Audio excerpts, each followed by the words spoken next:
leaving Asia for Latin America. I'm here joined by Nomad Elite clients who will reveal information about their personal history, experience living in Asia versus now being here in Paraguay, and your honest views, the good, the bad, the ugly. We want to hear everything that you like, you don't like. Do you want to start out? I'm Kseniia, telling us just being in Asia, what was the experience like, the good points, the bad points? So, well, first of all, I would like to start by saying that I'm from Russia. I'm from Siberia. So I'm from a place that is very close to especially one really big Asian country, which is China. So for me, my very first foreign country that I visited was China because it was easy to get a visa. We have a consulate there right where I live in my town. So my first trip to anywhere outside my country was to China. And then I met my husband as we were getting our master's degrees also in China. So we had a very strong connection to China for some time. And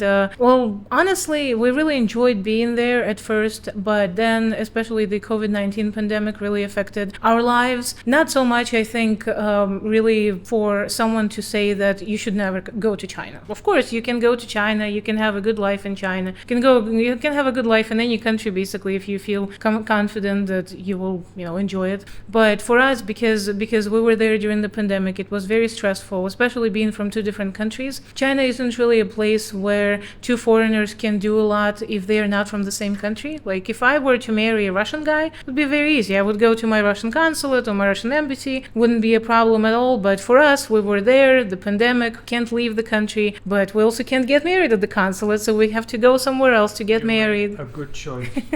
You made a good choice. Yeah, and so that was one part that was really hard for us as two foreigners from different countries living in a place in Asia. And so after I spent almost overall about 4 years in China, and I think about the same applies to my husband. And it was a good experience. We both studied Chinese, so of course you have to live in the country to practice the language, to learn more about the culture. So I am very grateful for a lot of the opportunities that China has given me as a student, but I would not want to already move there more as an immigrant because there isn't really a path to actually be, like a permanent resident if you don't marry a Chinese person, for example. So for us, if we had to go there, it would be always on a work visa, would always be a lot of just this sense of no stability in our lives because we're from two different countries. If the laws change with one country, one of us gets affected, then what's going to happen to our marriage? What's going to happen to us being there together? So it's just this kind of, no feeling of security just for us.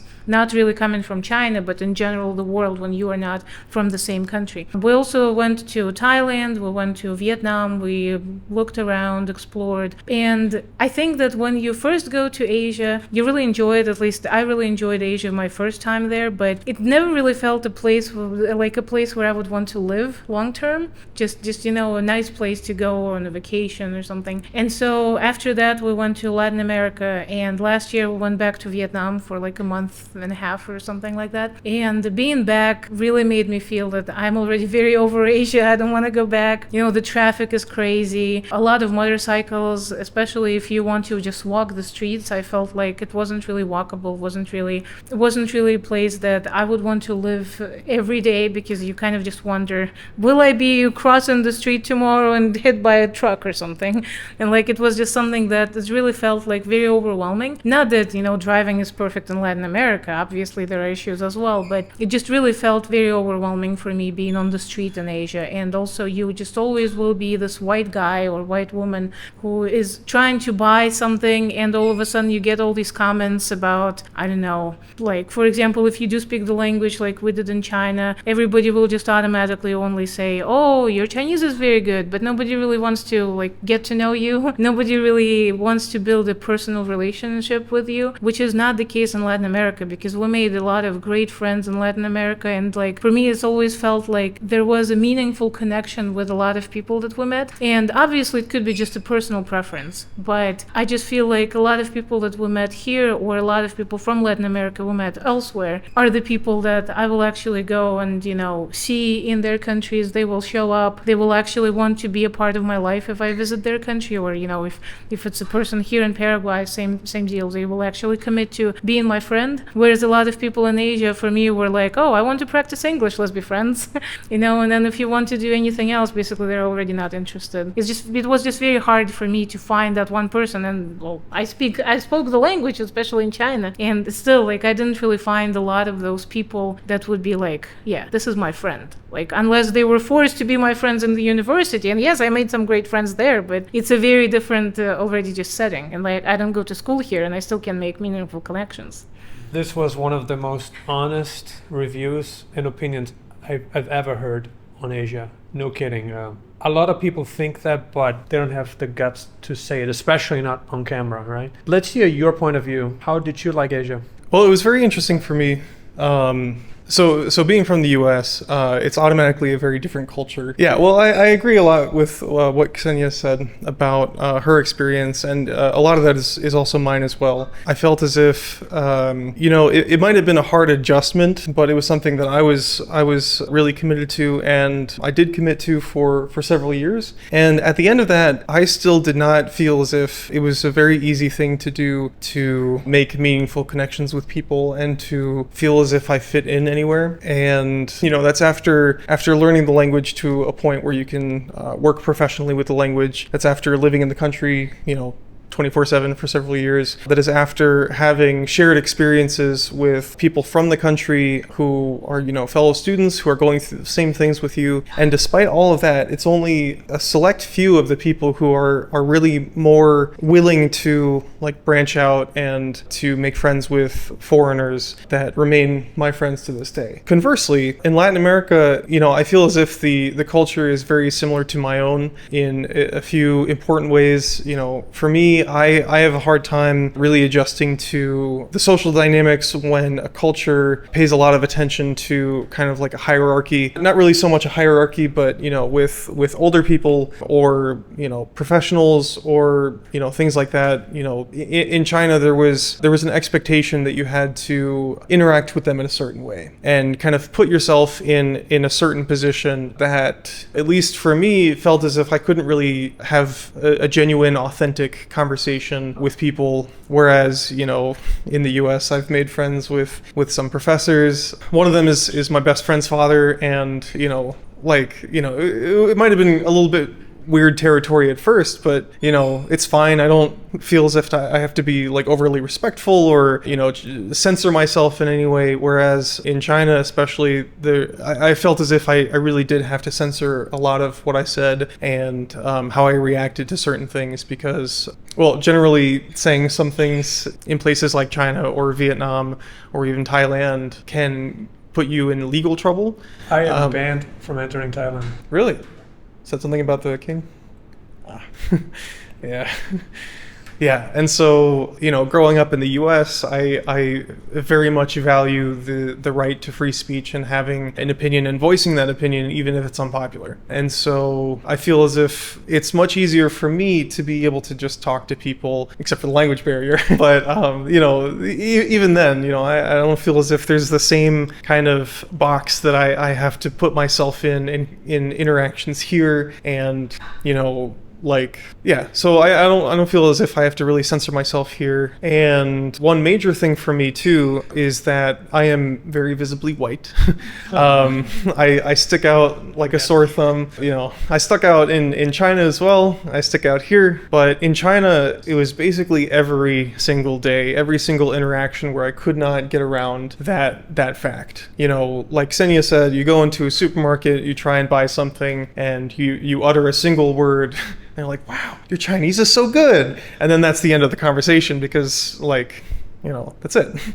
And, I could have a lot of conversations. I translate and, I look, at the time I was going through TED Talks and I was interpreting and practicing and stuff. And so the fact that I can say, I'll pay with WeChat or pay by card or something, it's not, the most impressive thing I can do. So it feels very, crazy. And then, there's all these expectations about who you are, as a white person, how much money you have, and what kinds of jobs you do, why you're in the country to begin with. And in Latin America, there has been a range. in some places like Mexico, I felt as if I stuck out a little bit more, but we've been mostly in the cities, and in the cities, generally, I don't feel as if I stick out as much. And even if I do, nobody's going to immediately switch to English with me, or at least, it's been, to count the number of times that's happened on one hand, whereas, in China, it could have been every other day. And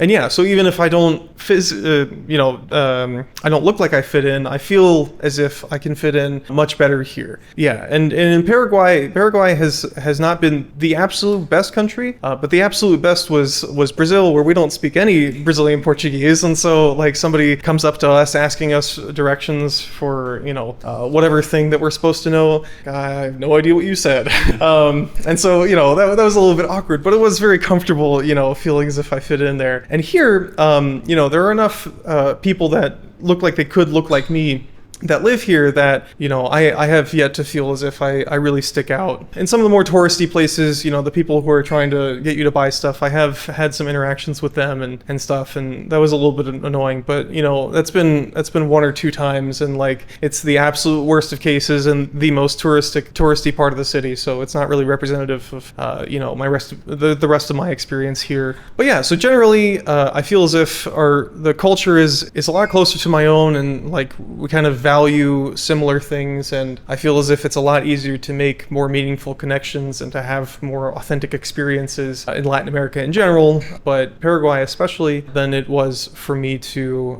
try and have that similar experience in China, but also in our limited time in Vietnam and Thailand.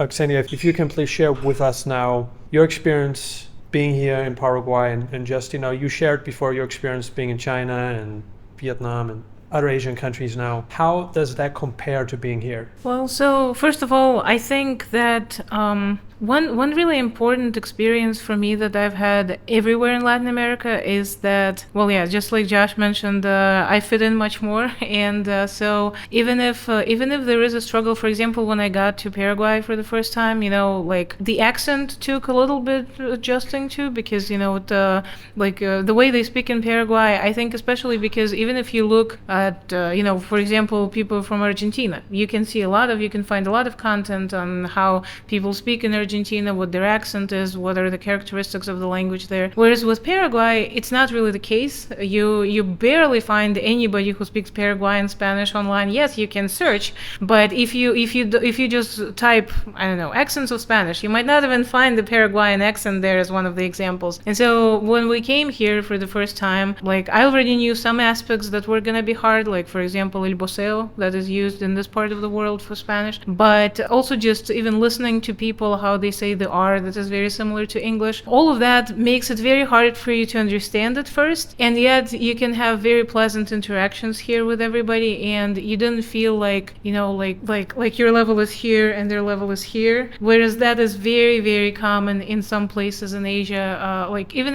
in China. Sometimes I feel like good educated Chinese people will also tell you that it's not good when people are just looking down at you just because you don't speak the language. But unfortunately that happens, and yes, it's judged by other people in the same country, but it doesn't mean that you are just never going to run into those people and you will not have this kind of experience. And then in Vietnam, for example, because we did not speak the language, we had to kind of just get by with English. I feel like there is a lot of also just this feeling when you're here with your English, you're trying to survive, just trying to find that one person who speaks the language to explain stuff to you, and then there is all this stuff happening here that goes right above your head, and you will never reach that level. And so it's just this feeling that you constantly have, even when everything is explained to you in the language that you do understand, that, I don't know, just never really was my experience, especially here in Paraguay, because here I do struggle understanding, or I did struggle at first when I got here understanding some things, especially with the Guarani accent, because even in the supermarket you can run into someone who speaks Guarani, and then you don't understand, and it's fine, because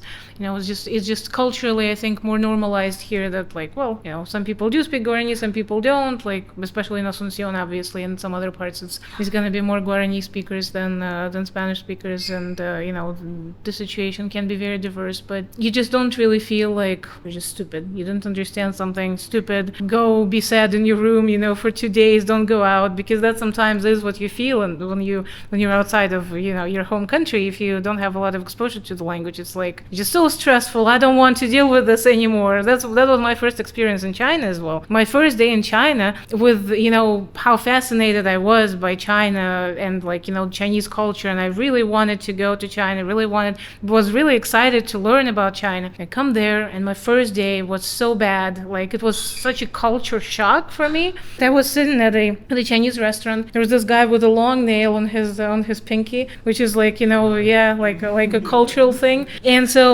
he was sitting right in front of me, because like it was one of those shared tables. And so I'm alone, a solo female traveler. I was 20, I think, back then, maybe 19. He's sitting right next to me, and I'm eating this thing that I thought was just gonna be like potato and meat, because that's what we eat in Russia. And like, it's my first day. I was like, his fingernail.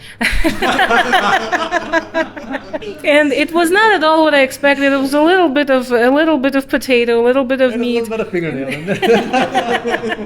That was trying to get in there, but not quite. And there was a lot of rice. And there was a lot of rice there. And so it was just overwhelming for me. It's so overwhelming, that you just end up in a situation like that, and you just sit there and you look at everything around you, and as great as it could be, I'm gonna get to my hostel. I'm never gonna leave the room. I'm just gonna be there, stay away from everything, and it's just this feeling that you get, and I don't really think you get it, in places where you can fit in properly. And obviously it depends. Someone can fit in China just fine. Someone can fit in Vietnam. Someone doesn't really worry about the fact that they don't speak the language of the country they travel to, and like, everybody's experience is different. But for me personally, I really want to have this kind of, connection. It was never my intention to just be a member of an expat community, live in some faraway building where only white people live, and just be isolated from the rest of Asia, because like that's a common practice in some communities in Asia especially. And like, I just felt like you left that community, you don't want to be, you made the choice to not be a part of the expat community, you want to be with the locals, but the question is, do the locals really want to accept you into their community? And it's just this barrier that you really have to work hard to overcome. And then there's this feeling that I don't want to leave my room anymore. It's too stressful to be out there. I don't want this anymore. And so I gotta know, I just never really felt like this in Paraguay. In Paraguay, it was like, yeah, there are some things. I don't speak Guarani, for example, but it's not really gonna get in my way to go shopping, go interact with some local guy, someone who lives in my building. Like, it's not really an obstacle, and it doesn't really make you never leave the room or want to just isolate yourself and just live until you can just get the ticket, get out of the country, and just never come back. Like, and that's the feeling that I think you get when you really struggle, like, finding the connections in the country. Thank you for sharing your experience on living in Asia versus Latin America. Thank you, Kseniia. Thank you, Josh.